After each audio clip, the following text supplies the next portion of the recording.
Olá, amigos, começando mais um Guru dos Carros Responde, hoje mesclando aí dúvidas envolvendo carros para PCD, SUVs e hatches compactos. Bom, de uma forma bem objetiva aqui, gostaria de começar o vídeo de hoje com uma dúvida enviada pela senhora Filomena, que acompanha aqui o nosso canal, a nossa sessão Guru dos Carros. Agradeço muito a senhora pela atenção e a todos aqueles aqui que nos acompanham. Bom, a dona Filomena pediu para que eu analisasse a seguinte questão. Ela é uma cliente aí PCD que precisa de um carro versátil para transportar aí diversos objetos que a dona Filomena vira e mexe e tem que carregar para reformas, então latas de tinta, até mesmo escada, aí, dentre outros objetos aí muitas vezes bem volumosos, né? Bom, a minha recomendação para a dona Filomena, para quem aí está nos assistindo também tem uma questão parecida aí para resolver, eu recomendei a compra aí de um Honda Fit na versão personal, que é destinada aí ao público, a quem vai realizar a compra com isenção. Bom, assim como eu escrevi lá no Guru dos Carros, né, que você pode acessar no www.gurudoscarros.com.br, eu, vira e mexe, não tenho o costume, não tenho o hábito de recomendar o Fit personal para o público PCD, porque, particularmente falando, eu acho ela uma versão simples demais, ainda mais para um carro como o Fit. Na versão personal, aí o carro não tem nem calotas, né? Então, assim, a Honda acabou aí depenando aí demais o carro, né, para dizer aí na gíria, para conseguir respeitar o teto aí de 70 mil reais. De qualquer forma, eu acho que hoje, no universo, aí no segmento de PCDs, de carros para o público PCD, eu acho que poucos modelos entregam aí o nível de versatilidade que o Fit entrega. Vale a pena destacar que hoje a gente vive um tempo difícil para quem vai realizar a compra PCD, né? A Nissan suspende agora a partir de junho as vendas aí do Kicks S-Direct. A gente tem também, por exemplo, a Citroën suspendeu as vendas do C4 Lounge para o público PCD, ela acabou não dando conta da demanda aí pelo carro. Então, sobram poucas opções, ainda mais para quem precisa de um carro mais versátil. O que se destaca no Fit, na minha opinião, é o excelente aproveitamento do espaço interno. A gente tem uma plataforma muito inteligente que o pessoal da Honda aí desenvolveu. Então você tem uma cabine muito espaçosa no Fit. Você também, mesmo na versão personal, tem um recurso bem interessante que a Honda chama de Ultra, né, que é o sistema de rebatimento dos bancos traseiros. Então você consegue, não, perdão, né, do banco traseiro. Então você consegue não só reclinar o encosto, como também levantar o assento traseiro. Então você consegue acomodar objetos de diferentes tamanhos com muita facilidade. Então eu acho que para quem busca um carro mais versátil para o dia a dia, tem essa preocupação com cargas e tal, precisa de mais espaço, dentro aí das opções hoje para o segmento PCD, eu acho que vale a pena considerar aí o Honda Fit personal. O Fit também tem um bom conjunto mecânico, bem eficiente, bem robusto, econômico, né? Uma coisa muito importante aí nos dias de hoje. Então eu acho que a dona Filomena vai realizar uma boa compra caso optar por ele.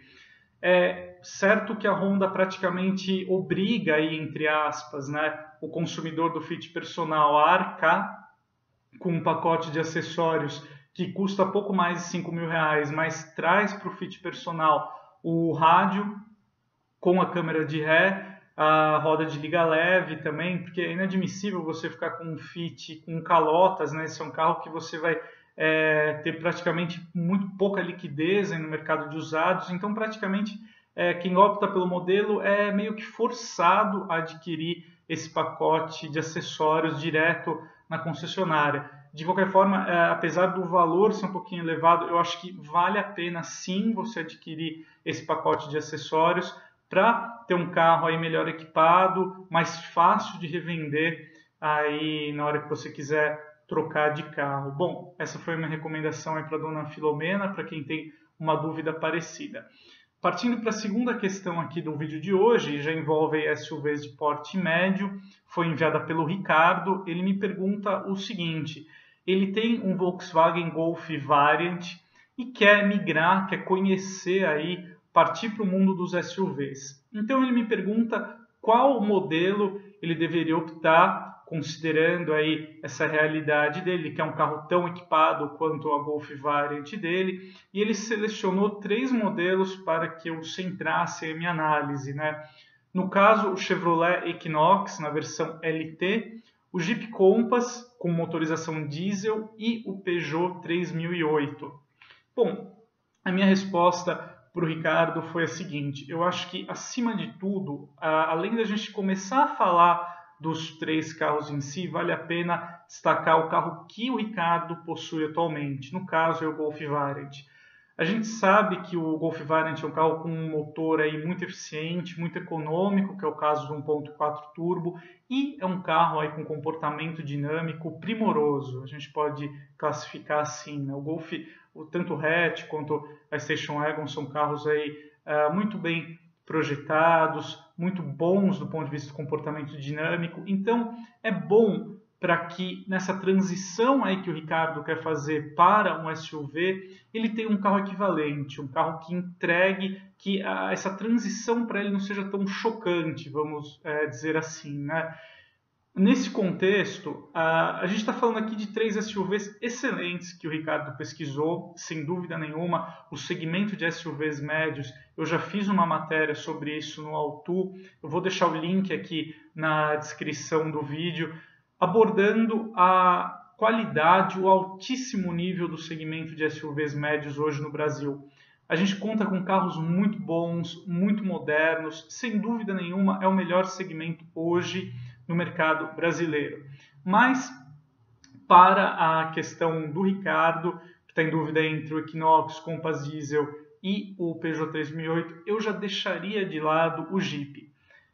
Pela seguinte questão, o Compass, sem sombra de dúvida, é um excelente carro, tanto é que vende aí números muito bons de venda, não é por acaso, porque é um carro de muitas qualidades. Mas eu acho que se o Ricardo optar pelo Compass Diesel, a diferença em termos de motorização vai ser muito diferente para ele.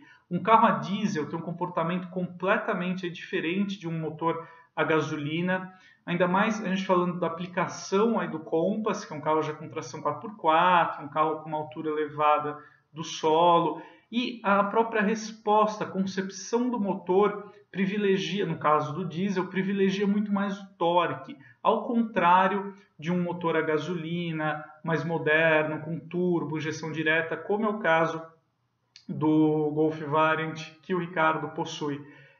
No caso da Station, você tem aí respostas muito mais elásticas, é um motor que prioriza a potência, o oposto do que ele vai encontrar no Compass Diesel.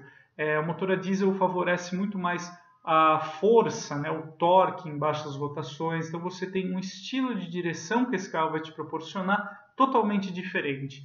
Então eu acho que de novo, né, para garantir para o Ricardo uma transição do mundo aí de um Station Wagon ou de um carro de passeio convencional para um SUV, eu acho que é melhor que ele optasse entre o Equinox LT ou o Peugeot 3008. Bom, partindo agora para o modelo da Chevrolet e da Peugeot, são 2 carros excelentes também. O Equinox, o ponto muito forte desse carro é o conjunto mecânico, sem sombra de dúvida. A gente tem um motor 2.0 turbo com ótimos números de potência e torque.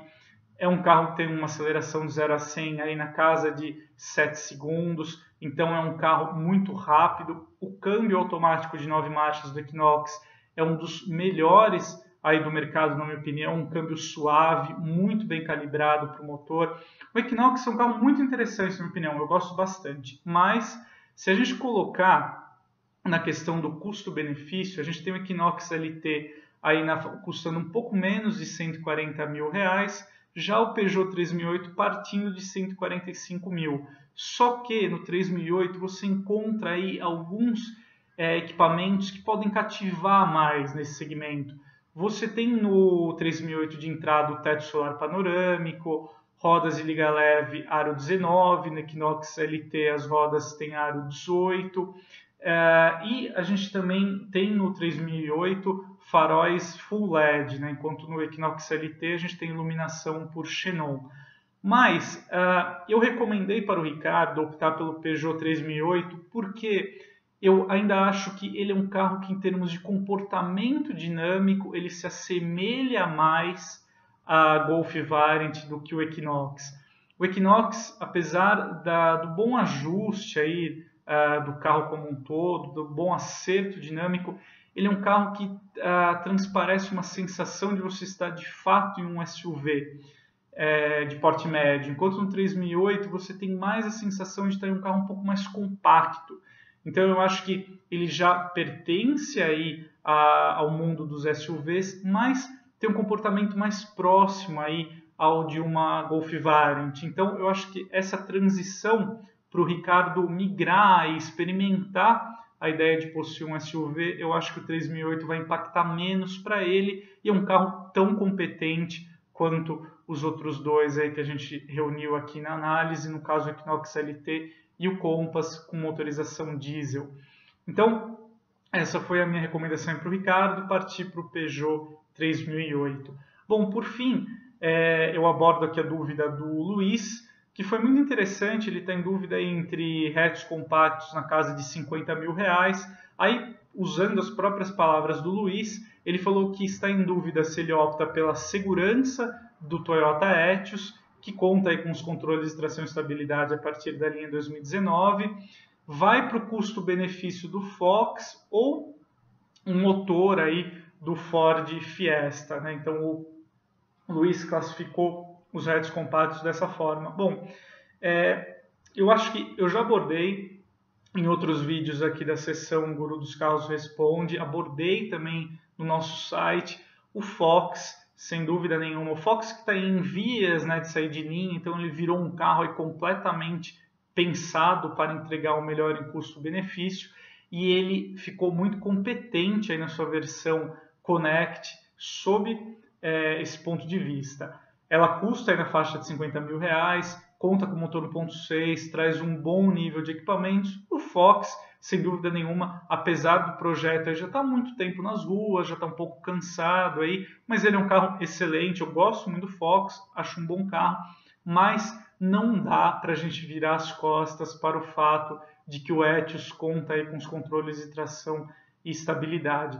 Nos três carros e nas três versões que o Luiz separou, então a gente está falando das versões de entrada de cada um, só o Etios conta com os controles de tração e estabilidade. O Fiesta até oferece, mas aí em versões mais caras, né? Então, basicamente, é claro que o Etios ele ainda custa um pouquinho menos de 50 mil, só que o Luiz vai ter que colocar o rádio aí como um acessório, seja na concessionária ou posteriormente. Na concessionária ele pode até colocar o rádio, que é um rádio que é um acessório original de fábrica da Toyota. Claro que o rádio é um item indispensável, tem que colocar mesmo, então aí o preço acaba se aproximando dos R$50 mil, mesma faixa aí do Fox Connect ou do Fiesta na versão de entrada. Eu reitero, destaco aqui sempre que os controles de tração e estabilidade são muito importantes, eles podem prevenir aí acidentes fatais, principalmente nos rodoviários, até mesmo aí nos urbanos, em diferentes situações. Então eu acho, Luiz, o Etios também, além do maior nível de segurança, também tem um conjunto mecânico muito eficiente, muito econômico, um carro bem interessante, bem robusto. Pode ter suas derrapadas aí no design, no acabamento, não é dos carros mais bonitos aí do mercado, nem com acabamento mais nobre, mas no quesito mecânico, né, no quesito onde a gente acaba muita gente dando mais valor, né, que a gente espera encontrar um carro com uma mecânica robusta, confiável, econômica, o Etios vai muito bem. Então essa é a minha recomendação para o Luiz, optar mesmo pelo Etios X manual 1.3 em relação aos hatches aqui citados. Bom, é isso aí, pessoal. Esse foi mais um Guru dos Carros Responde. Espero que o vídeo de hoje tenha ajudado aí na sua tomada de decisão. Convido você também a acompanhar os outros vídeos do canal e a gente se vê no próximo. Muito obrigado, um grande abraço e até mais. Tchau, tchau.